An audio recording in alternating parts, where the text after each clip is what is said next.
الحمد لله رب العالمين والصلاة والسلام على سيد الأنبياء والمرسلين وعلى آله وصحبه أجمعين. أما بعد فأعوذ بالله من الشيطان الرجيم. بسم الله الرحمن الرحيم. قد أفلح المؤمنون الذين هم في صلاتهم خاشعون والذين هم عن اللغو معرضون والذين هم للزكاة فاعلون. صدق اللہ العظیم. گزشتہ کل سورہ مومنون کی تفسیر شروع کی گئی تھی. اس سورت کی ابتدا میں اللہ تبارک و تعالیٰ نے کامیاب مومنین کے صفات بیان کیے ہیں کہ کون مومنین کامیاب ہوں گے اور کامیاب شریعت کی نظر میں کس کو کہا جاتا ہے. اس کی وضاحت بھی کل آ گئی کہ وہ شخص جس کی تمام مرادیں پوری ہو جائے، کوئی تمنا اور آرزو باقی نہ رہے اور اس کو آئندہ کسی نقصان کا خدشہ اور اندیشہ نہ ہو، اس کو شریعت کامیاب کہتی ہے. اس کامیاب شخص کے لیے پہلے ضروری ہے کہ وہ مومن ہو، ایمان قبول کرے. دوسری چیز بیان کی تھی الذین هم فی صلاتهم خاشعون، کہ وہ مومنین کامیاب لوگ وہ ہیں جو اپنی نمازوں میں خشوع پیدا کرتے ہیں. دل کا سکون بھی اور اعضاء کا سکون بھی ہوتا ہے، توجہ کے ساتھ نماز پڑھتے ہیں. آگے فرمایا والذین هم عن اللغو معرضون، اور وہ لوگ جو لغو کاموں سے اعراض کرتے ہیں. لغو کا معنی ہوتا ہے بیکار، وہ کام جس میں کسی قسم کا کوئی فائدہ نہ ہو، نہ دینی فائدہ نہ دنیاوی فائدہ. وہ لوگ مومن کامیاب لوگ ایسے کاموں سے اعراض کرتے ہیں، یعنی اس سے دور رہتے ہیں، ان کاموں کی طرف توجہ نہیں دیتے ہیں، بیکار کاموں میں انٹرسٹ نہیں رکھتے ہیں. یہ مومنین کی صفات ہے. اور بھی جگہ قرآن نے بیان کیا ہے وَإِذَا سَمِعُوا اللَّغْوَ أَعْرَضُوا عَنْهَا، جب وہ لغو بات سنتے ہیں تو اس سے اعراض کرتے ہیں، اس کی طرف توجہ نہیں دیتے ہیں. عباد الرحمن اللہ کے نیک بندوں کی صفات سورہ فرقان میں بیان کی.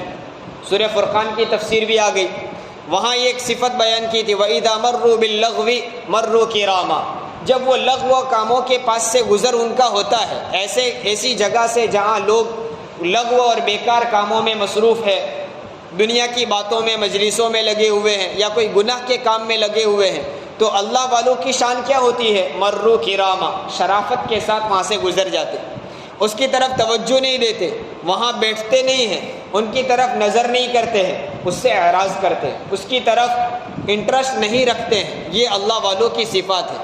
تو مومن مرد کے لیے کامیابی اگر حاصل کرنا ہے تو اسے لغو کاموں سے بچنا ہوگا. اور اس کا اثر بہت سارے دنیاوی امور پر بھی پڑتا ہے. جب انسان بیکار کاموں میں لگتا ہے تو اس کی حیثیت گھٹ جاتی ہے، لوگوں میں اس کا وقار نہیں رہتا، لوگوں میں اس کا مرتبہ نہیں رہتا، کہتے ہیں یہ تو ایسا ہی ہے، کچھ بھی کرتا رہتا ہے. آدمی کامیاب شخص وہ ہوتا ہے جو ہمیشہ اس کا کوئی نہ کوئی ہدف ہو، اس کا کوئی ٹارگیٹ ہو، چاہے وہ جس کسی کام میں لگا ہوا ہو، کوئی بھی فیلڈ میں کام کرتا ہو. ایک آدمی ایک لڑکا اسٹوڈنٹ ہے، اس کا کام کیا ہے؟ اسٹڈی کرنا. وہ ہمیشہ اپنے اس ہدف پر، اپنے اس ٹارگیٹ پر رہے گا اور اسی کام میں وہ اپنے آپ کو لگائے گا تو ایک دن آئے گا وہ کامیاب بنے گا. وہ جس ڈگری کے حاصل کرنے کے لیے لگا ہوا ہے وہ ڈگری ایک دن حاصل کرے گا اور پھر لوگ اس سے نفع اٹھائیں گے، کامیاب انجینئر بنے گا، کامیاب اور نامور ڈاکٹر بنے گا. طالب علم وہ علم حاصل کرنے میں لگا ہوا ہے، اگر وہ اپنے اسی ہدف میں لگے گا، لغویات اور بیکار کاموں سے دور رہے گا تو ایک دن آئے گا وہ ایک دن ماہر عالم بنے گا، امت اس سے نفع اٹھائے گی. ہر آدمی کا اپنا اپنا مشن ہے. تاجر آدمی کی تجارت کا مشغلہ ہے، کھیتی باڑی کرنے والے کے لیے کھیتی کا مشغلہ ہے، وہ اس کام میں لگے گا تو کامیاب ہوگا. بیکار کاموں میں لگے گا تو اس کے کرنے کے کام رہ جائیں گے. ایک جملہ بہت قیمتی جملہ ہے کہ کرنے کے کام میں لگو گے، نہ کرنے کے کام میں لگو گے تو کرنے کے کاموں سے دور رہ جاؤ گے، کرنے کے کام میں لگو گے تو نہ کرنے کے کاموں سے محفوظ ہو جاؤ گے. آدمی کا مزاج ہے وہ کچھ نہ کچھ کرتا ہی رہتا ہے، اس کا ہر دن کا کوئی نہ کوئی مشغلہ ہوگا. اگر وہ نفع بخش کاموں میں اپنا وقت لگائے گا تو غیر نافع کاموں سے وہ بچ جائے گا، اور اگر وہ نفع بخش میں نہیں لگائے گا تو اس کی تو فطرت ہے، وہ کچھ بھی کرے گا. اب نفع والے کام نہیں کرے گا تو نقصان والے کام، الغرض اس کو کچھ نہ کچھ کرنا تو ہے. اس لیے وَإِذَا مَرُّوا بِاللَّغْوِ مَرُّوا كِرَامًا میں بھی یہ اللہ والوں کی صفات بیان کی. یہاں بھی کہا کہ کامیابی کے لیے ضروری ہے وَالَّذِينَ هُمْ عَنِ اللَّغْوِ مُعْرِضُونَ، بیکار کاموں سے اپنے آپ کو دور رکھو. آدمی جو انسان باتیں کرتے ہیں یا کوئی کام کرتا ہے وہ تین طرح کے ہیں، شریعت کی نظر میں وہ تین طرح کے ہوں گے۔ کبھی وہ ایسے کام یا ایسی باتیں ہیں جس میں شریعت کی نگاہ میں کوئی فائدہ ہے، نفع ہے، ثواب کی چیزیں ہیں، اس کو تو کرنا ہے، یہ بیکار نہیں ہے۔ کچھ کام اور کچھ باتیں ایسی ہے دوسرے نمبر کی جس میں نقصان ہے، جس کو ہم گناہ کہتے ہیں، چاہے دنیا اس کو نفع سمجھتی ہو لیکن شریعت کی نگاہ میں وہ نقصان کی چیزیں ہیں، چاہے وہ زبان سے بولی جانے والی باتیں ہوں یا ہاتھ پیر سے کیے جانے والے کام ہوں۔ اگر شریعت اس کو نقصان کہتی ہے، جس کو ہم گناہ کہتے ہیں، اس سے تو بچنا ضروری اور واجب ہے، نہیں بچے گا تو گنہگار ہوگا۔ مثلا شریعت نے کہہ دیا جھوٹ نہیں بولنا ہے، غیبت نہیں کرنی ہے، چغلی نہیں کرنی ہے، لوگوں کا مذاق نہیں اڑانا ہے، چوری نہیں کرنی ہے، یہ سارے گناہ کے کام ہیں، ان سے تو بچنا ضروری۔ یہ بھی لغویات اور بیکار ہے، لیکن یہ لغویات اور بیکار ایسے ہیں جس سے بچنا واجب اور ضروری بلکہ فرض ہے، اگر آدمی اس سے نہیں بچے گا تو گنہگار ہوگا۔ تیسری قسم کی باتیں اور کام ایسے ہیں کہ شریعت اس کو نقصان تو نہیں کہتی ہے لیکن اس میں کوئی فائدہ بھی نہیں ہے، نہ نقصان نہ فائدہ، اس کو کہتے ہیں لغویات۔ اور اگرچہ اس سے بچنا فرض نہیں لیکن اللہ والوں کی شان اور کامیاب مومن کی شان یہ ہے کہ وہ اس سے بھی بچتا ہے، اس لیے کہ جو باتیں ہم بولیں گے اگرچہ اس میں نقصان نہیں ہے لیکن فائدہ بھی نہیں ہے، تو جتنا وقت ان باتوں میں ہم لگائیں گے یا جتنا وقت ان کاموں میں لگائیں گے جس میں فائدہ نہیں ہے، تو اتنا وقت اگر ہم بچا کر کسی فائدے کی چیز میں لگاتے تو فائدہ حاصل ہوتا۔ تو بے فائدہ چیز میں اپنی باتوں کو یا اپنے کاموں کو لگانا یہ بھی ایک قسم کا نقصان ہے، اسی کو لغویات کہتے ہیں۔ ان چیزوں سے ہمیں بچنا ہے۔ آج ہمارے معاشرے کا اور نوجوان طبقے کا بہت بڑا مشغلہ یہی ہے، مجلس بازیاں، دو چار آدمی بیٹھ گئے اور پھر طرح طرح کی باتیں ہوتی ہیں، وہاں صرف لغو اور بیکار ہی نہیں بلکہ گناہ کی باتیں بھی ہو جاتی ہیں۔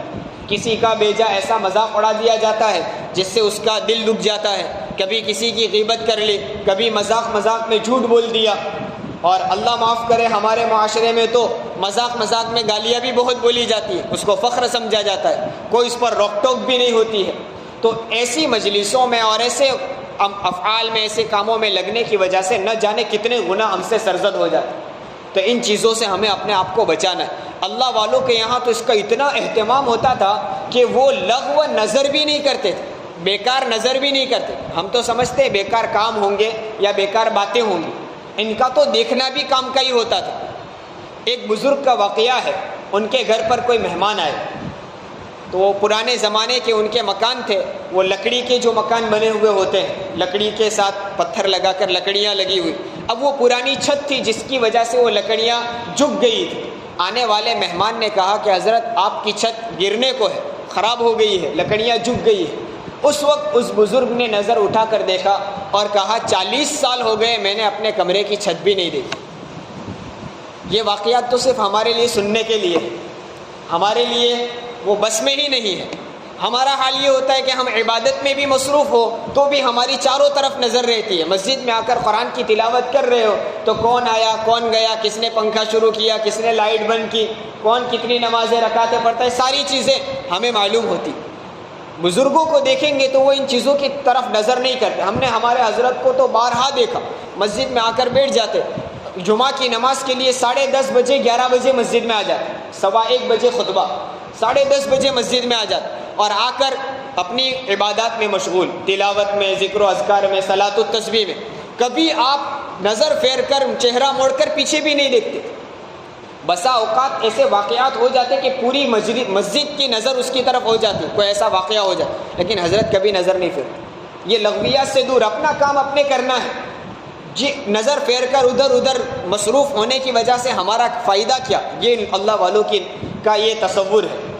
تو وہ ان چیزوں سے دور رہنے کی وجہ سے روزانہ کے کئی گھنٹے بچا کر وہ عبادت پہ لگاتے۔ اگر ہم اپنے 24 گھنٹے کا وقت نکالیں اور اس کا حساب لگائیں تو پتہ چلے گا ہمارے کئی گھنٹے ایسے کاموں میں لگتے جس سے نہ کوئی دنیاوی فائدہ نہ دینی فائدہ۔ اور آج کل تو مصروفیات کا بہت بڑا آلہ آ گیا ہے موبائل میں، موبائل کے پیچھے نہ جانے کتنے گھنٹوں ہمارے صرف ہو جاتے۔ مسجد میں ہمیں 5 منٹ دینا ہو تو بہت دشوار، لیکن موبائل کے پیچھے 3 گھنٹے بہت آسان ہوتے۔ اللہ ہماری حفاظت فرمائے۔ تو اس کے پیچھے ہمیں غور کرنا ہے، ایک ٹائم ٹیبل بنائے، کم از کم رمضان کے مہینے کا ہم ایک ٹائم ٹیبل بنا لیں کہ اس مہینے میں ہمارا کوئی کام ایسا نہ ہو جو بیکار ہو. خاص طور پر ہم اس مہینے میں کم از کم کسی قسم کا کوئی گناہ نہ کریں. یہ بھی لغویات ہے، گناہ سے اپنے آپ کو بطور خاص بچانا. کوئی بھی گناہ اس مہینے میں کم از کم ہمارے سے نہ ہو. ہم غور کریں مجھ سے کون سے گناہ ہوتے ہیں. مجھے بد نظری کی عادت ہے، جھوٹ کی عادت ہے، غیبت کی عادت ہے، تو غور کر کے ان گناہوں کے پیچھے غور کرے اور پھر اس سے بچنے کی باقاعدہ مشق کرے. کم از کم ایک مہینہ تو کوشش کر لے، انشاءاللہ پورا سال اللہ تعالیٰ ایسا ہمارا نیک بنا دے گا. تو والذین هم عن اللغو معرضون، بیکار کاموں سے نیک لوگ اور کامیاب لوگ بچا کرتے. دیکھیے اس سے پہلے کہا تھا الذین هم فی صلاتهم خاشعون، کامیاب لوگ وہ ہیں جو اپنی نمازوں میں خشوع و خضوع پیدا کرتے ہیں. اور پھر فرمایا والذین هم عن اللغو معرضون، اور وہ لوگ بیکار کاموں سے اعراض کرتے ہیں. دونوں کا آپس میں جوڑ ہے، آپس میں ایک دوسرے کا کانٹیکٹ ہے یہ دونوں صفات کا. کیا ہے؟ جو آدمی نماز سے باہر بیکار کاموں اور لغویات سے بچے گا اس کا نماز میں خشوع پیدا ہوگا. ہم نماز سے باہر کی زندگی اچھی بنائیں گے، وہاں گناہوں سے دور رہیں گے تو نمازوں میں بھی اللہ کی توجہ پیدا ہوگی. اور جس آدمی کا نماز میں خشوع پیدا ہوگا اس کی باہر کی زندگی بھی نیک بنے گی. دونوں طرف سے اس کا جوڑ ہے. ہمیں 6 صفات یاد کرائے جاتے ہیں. نماز کا مقصد کیا بیان کیا جاتا ہے؟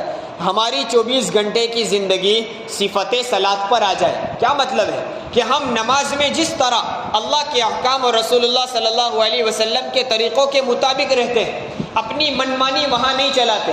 جس آدمی کی نماز پوری شریعت اور سنت کے مطابق استحباب کی رعایت کرتے ہوئے پوری نماز اگر پڑھے گا تو اس کی باہر کی 24 گھنٹے کی زندگی نماز والی صفت پر آ جائے گی. یعنی جس طرح وہ نماز میں گناہ سے بچتا ہے، نماز سے باہر گناہ سے بچنا آسان ہو جائے. نماز میں جس طرح وہ اللہ کے احکام کا پورا پابند رہتا ہے اس طرح وہ نماز سے باہر بھی اللہ کے احکام کا پابند بن جائے. یہ دونوں آیتوں کا آپس میں جوڑ ہے. پھر کہا والذین هم للزکاۃ فاعلون، اور کامیاب لوگ کی تیسری صفت یہ ہے کہ وہ زکوٰۃ ادا کرتے ہیں. اس آیت کا ایک معنی یہ ہے والذین هم للزکاۃ فاعلون، زکوٰۃ کا اہتمام کرتے ہیں.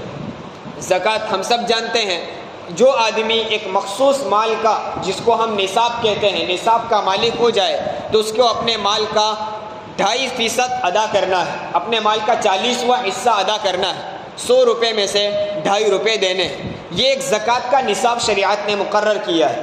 تو کامیاب لوگ وہ ہیں جو زکوٰۃ دینے کا اہتمام کرتے ہیں. نماز کا اہتمام، زکوٰۃ کا اہتمام.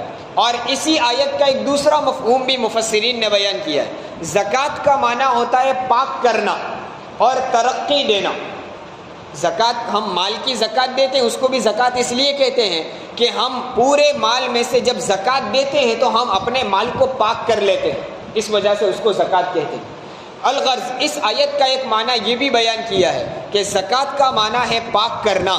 یعنی نیک اور کامیاب لوگ وہ ہیں جو اپنی پاکی کا اہتمام کرتے ہیں، ظاہری پاکی بھی اور دل کی پاکی کا بھی اہتمام کرتے ہیں.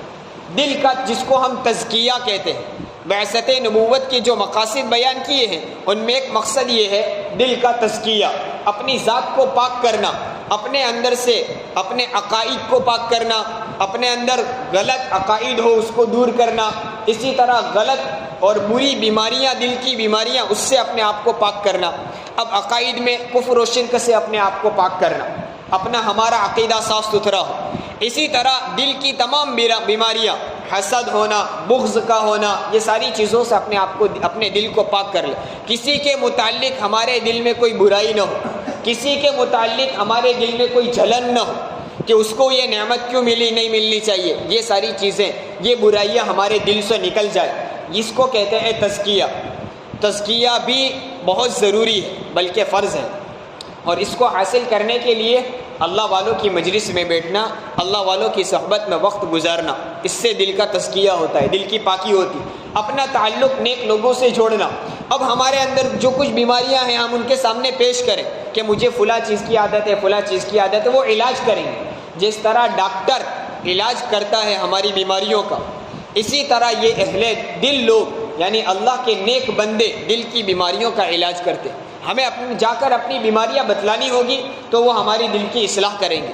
اس سے فائدہ یہ ہوگا کہ ہمارا دل نورانی بنے گا، اب اللہ کی طرف توجہ بڑھے گی، اب نیک کاموں میں دل لگنے لگے گا، اب گناہوں سے نفرت پیدا ہونے لگی۔ تو والذین هم للزکاۃ فاعلون، کامیاب لوگ وہ ہیں جو اپنے دلوں کی اصلاح کرتے ہیں، تزکیہ کرتے ہیں۔